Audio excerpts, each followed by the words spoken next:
In conjunction with the Geelong Region Local Learning and Employment Network, Deakin University and a number of other partners, including school principals and teachers, industry groups and community groups, the Expansive Learning Network has evolved through the recognition that learning, more than ever, involves partnerships and collaboration between communities of practice. The overlap of common problems between these communities allows problem solving and learning to take place at a deeper level, and this can serve to advance the learning of the organisations as well. Dr. Damian Blake is the Associate Head of School for Teaching and Learning in the School of Education at Deakin University.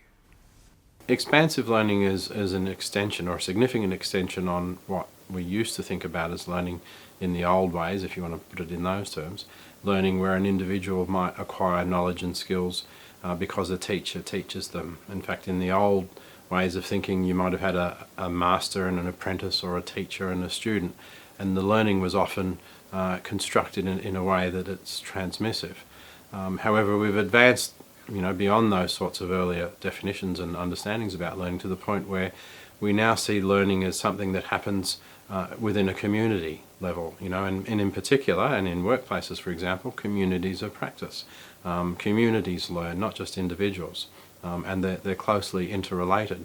And the idea of expansive learning really extends that to the point where communities of practice that overlap, because they now depend on each other in this new world context, they have the opportunity to learn from some of the contradictions and the discontinuities in between each other to advance themselves as organisations and advance the learning of their individuals as well. One of the key contributors to our thinking about expansive learning has been Engstrom, who's really contributed a lot of work in relation to what expansive learning is and how it can be applied. And in particular, he challenges us to go beyond those individual understandings as learning as the acquisition of knowledge, which has been advanced through to communities of practice, and in particular now thinking about expansive learning, where we have activity systems starting to overlap and communities of practice starting to overlap, and the idea that expansive learning happens as they overlap. There are a set of skills, I think, that people need to, or dispositions perhaps, that people need to get benefit from an expansive learning approach.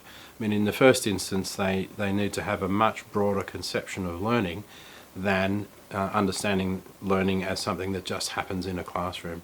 I mean, one of the most primary things that they need is to see learning as happening beyond the classroom. And this is where applied learning really comes in, because applied learning opens up those opportunities. Teachers who understand expansive learning need to see the value in contradictions, and they need to approach it in a particular way.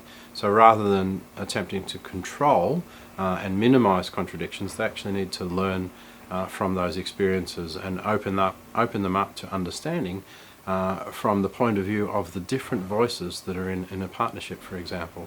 So where you might have a student in a school who works in a workplace and attends a TAFE, for example, do a vet course, and then is back in the school environment.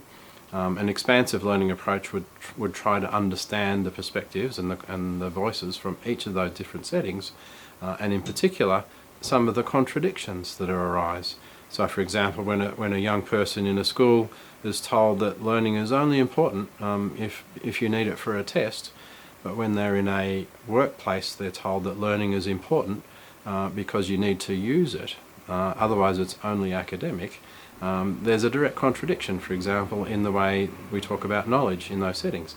Expansive learning would put that on the table and bring the people together from the TAFE and the schools and workplaces, and use that as a starting point.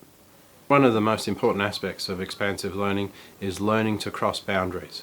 And as Engstrom would talk about activity systems, for example, the school is an activity system, the TAFE we were talking about is an activity system, the workplace is an activity system, and as a young person crosses the boundaries between those different activity systems, that opens up the opportunity to learning from those contradictions. So learning is boundary crossing.